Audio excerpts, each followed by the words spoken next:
Red టీవీలో మీ వ్యాపార ప్రకటనల కోసం ఈ నంబర్ ని సంప్రదించండి 6281747728.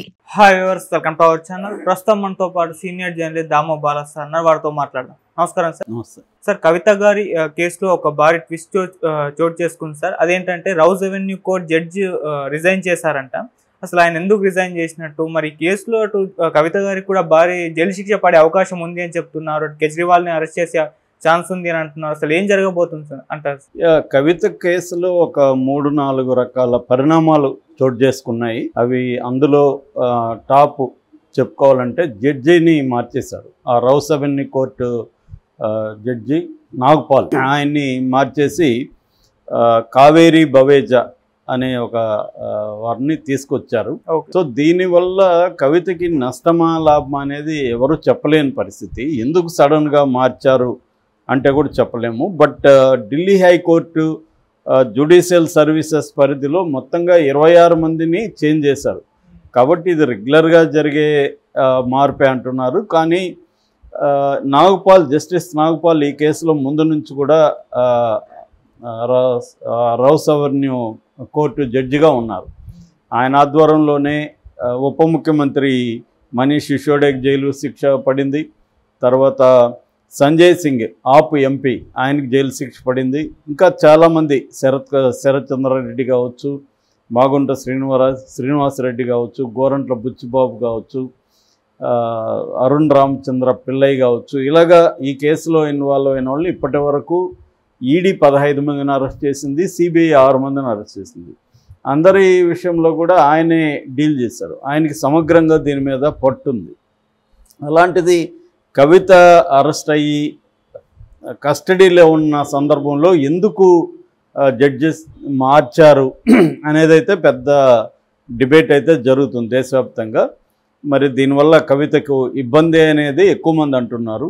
ఎందుకంటే ఆయనకి కొంత పూర్వాపరాలు తెలుసు కాబట్టి ఆయన స్వేచ్ఛగా నిర్ణయాలు తీసుకోగలుగుతారు. కొత్తగా వచ్చిన జడ్జికి కొంత టైం పడుతుంది. అందువల్ల జనరల్గా ప్రత్యేక కోర్టుల్లో ఎప్పుడైనా కూడా ఏం జరుగుతూ ఉంటుందంటే ఇన్వెస్టిగేటివ్ ఏజెన్సీలకి అనుకూలంగానే ఎక్కువ భాగం ఆ కోర్టులు పనిచేస్తుంటాయని విమర్శ దేశవ్యాప్తంగా ఉంది.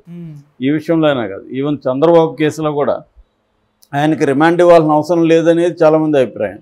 కానీ కింది కోర్టులు జనరల్గానే ఇన్వెస్టిగేటివ్ ఏజెన్సీలకి అనుకూలంగా ఉంటాయి. ముఖ్యంగా ప్రత్యేక కోర్టులు అయితే అలాగే పనిచేస్తుంటాయి. మనం ఏమన్నా కోడికత్తి కేసులో కూడా చూసాము.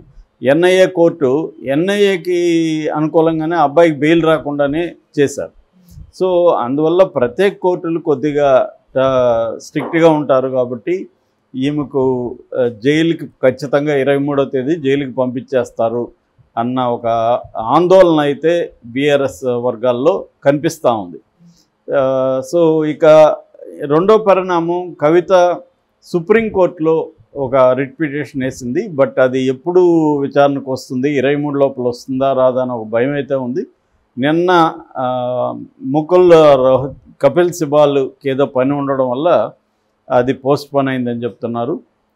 దాని తర్వాత విచారణకు ఎప్పుడు వస్తుందని తెలీదు. అయితే ఆమె ఏం చెప్తుందంటే ఎఫ్ఐఆర్లో నా పేరు లేదు, ఛార్జ్షీట్లో నా పేరు లేదు, 2-3 ఛార్జ్షీట్లలో కూడా లేదు.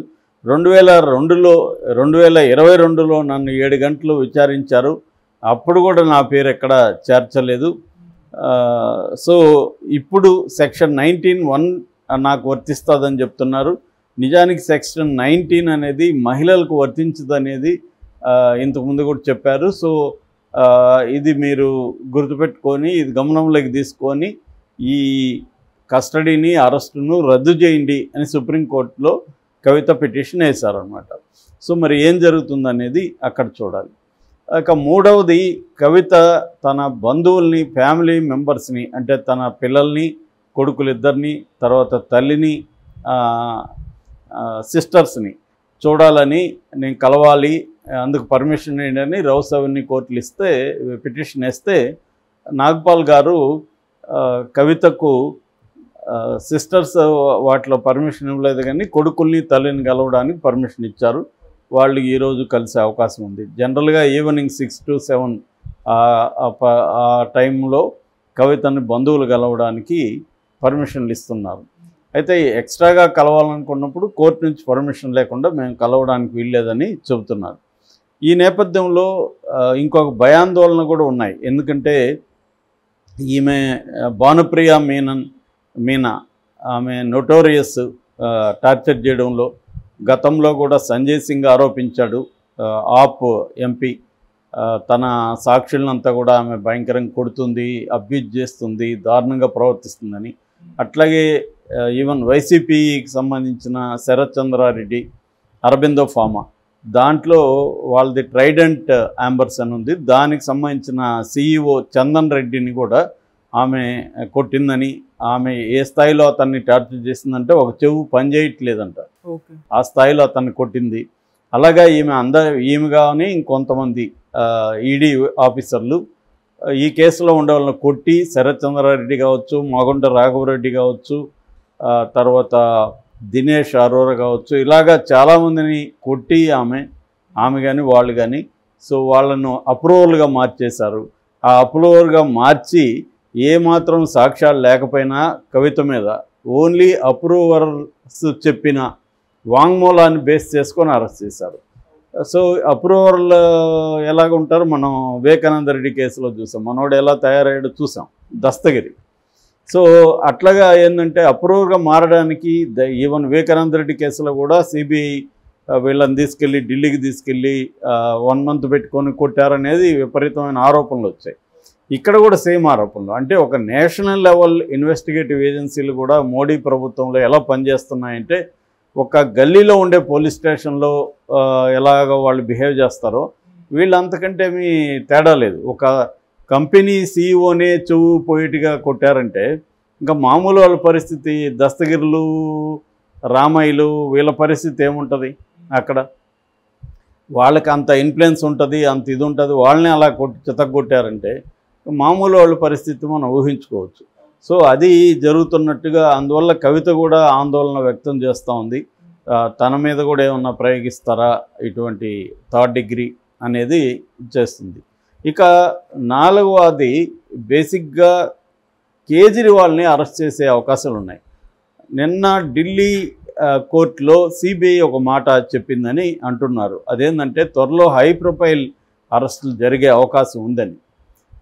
దీనికి నేపథ్యం ఏంటంటే మొన్న ఈడీ ఒక స్టేట్మెంట్ ఇచ్చింది కవిత విషయంలో, ప్రెస్ నోట్ ఇచ్చింది. ఆ ప్రెస్ నోట్లో ఏముందంటే కవిత కేజ్రీవాల్ కలిసి ఈ ఎక్సైజ్ పాలసీని మార్చడంలో కుట్రబన్నారు.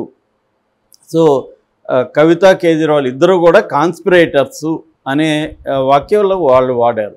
అంటే దీన్ని బట్టి ఇప్పుడు కవిత వాంగ్మూలాన్ని బేస్ చేసుకొని కేజ్రీవాల్ని అరెస్ట్ చేసే అవకాశం ఉంది. అంటే సాక్ష్యాధారాలు దొరికాయి మాకు అని చెప్పి కేజ్రీవాల్ని అరెస్ట్ చేసే అవకాశం ఉంది. అంటే మనం వీళ్ళ ప్యాటర్న్ కానీ తీసుకుంటే బీజేపీ ప్యాటర్న్ను ప్రధానంగా క్యారెట్ అండ్ స్టిక్ పాలసీని అమలు చేస్తుంది. క్యారెట్ అండ్ స్టిక్ పాలసీ అంటే ఇది ఎప్పటి నుంచో బ్రిటిష్ కాలం నుంచి కూడా ఉందన్నమాట. బెంతమ్ అనే ఫిలాసఫర్ దీన్ని ప్రజెంట్ చేశాడు. అంతకుముందు నుంచి రైతుల్లో ముఖ్యంగా గాడిదల్ని తీసుకుని వెళ్ళేటప్పుడు ఒక కర్రకు క్యారెట్ కట్టి గాడిద ముందు చూపిస్తారు, వెనకాలేమో దాన్ని పొడుస్తుంటారు అనమాట. సో అక్కడి నుంచి ఇది క్యారెట్ అండ్ స్టిక్ పాలసీ అని వచ్చింది. దీన్ని బ్రెడ్ అండ్ స్టిక్ పాలసీ అని కూడా కొన్ని చోట్ల అంటారు. దీన్ని విన్స్టన్ చర్చిల్ ఫస్ట్ టైము పాలిటిక్స్లో వాడారు 1938లో. ఇది బీజేపీ తీసుకొస్తుంది అనమాట. బీజేపీ ఏం చేస్తుందంటే ఒక పక్క నిన్ను కేసులు పేరుతో బెదిరించడం ద్వారా నిన్ను లొంగ తీసుకుంటుంది. సో ఇప్పుడు చంద్రబాబుని అలాగే లొంగ తీసుకుంది. చంద్రబాబుని జైల్లో పెట్టించడం ద్వారా చంద్రబాబు పాహిమా మీరే అని, అంటే ఎవరైతే మనల్ని కొడతారో వాళ్ళతోనే స్నేహం చేసి వాళ్ళనే పాహిమానాల్సిన పరిస్థితి వస్తుంది. మన సినిమాల్లో చాలాసార్లు చూస్తుంటారు, పెద్దరావుడే అన్నవాడు ఒకరిని పోయి కొట్టడమో ఇది చేస్తే చివరికి వాళ్ళు సరెండర్ అయిపోతారు. సో సరెండర్ కాని వాళ్ళు ఎవరన్నా ఉంటే జైలుకి వెళ్ళాల్సిందే. అట్లాగే చాలామందిని జైల్లో కూడా కూర్చోబెట్టింది. అది ఒక పాలసీ. రెండవది, ఎవరు కూడా ఏ పొలిటికల్ పార్టీ కూడా మిస్టర్ క్లీన్ అనే ఇమేజ్ ఉండకూడదు. అందరూ కూడా తాను తప్ప, బీజేపీ తప్ప దేశంలో ఉండే ప్రతి పార్టీ కూడా భ్రష్టాచార్ పరివార్ భ్రష్టాచార్ పార్టీ అని మోడీ పదే పదే చెప్తుంటాడు. అంటే కుటుంబ పార్టీ, కరప్ట్ పార్టీ అని. సో ఇప్పుడు ఈ పార్టీకి ఆప్ పార్టీకి కుటుంబ పార్టీ అనే పేరు లేదు కేజ్రీవాల్ పై, కానీ భ్రష్టాచారం అనేది కూడా లేదు ఇప్పుడు. ఎందుకంటే అది అవినీతికి వ్యతిరేకంగా జరిగిన ఉద్యమంలో నుంచి పుట్టిన పార్టీ. ఇప్పుడు దానికి కూడా భ్రష్టాచార పార్టీ అనేది ముద్ర వేసేసి అరెస్ట్ చేసేస్తే ఆ పార్టీకి కూడా ముద్ర పడిపోతుంది. ఒక్క బీజేపీ తప్ప క్లీన్, ఇంకెవరూ క్లీన్ కాదు అనేది బీజేపీకి ఉండే ఒక ప్లాను. ఆ ప్లాన్ ప్రకారమే కేజ్రీవాల్ని కూడా అరెస్ట్ చేసే అవకాశాలు కనిపిస్తున్నాయి. ఈ మొత్తం ఎపిసోడ్లో కవిత లోతుగా రోజు రోజుకి ఇరుక్కుంటుంది అన్న ఫీలింగ్ అయితే వస్తుంది. Okay sir, thank you so much.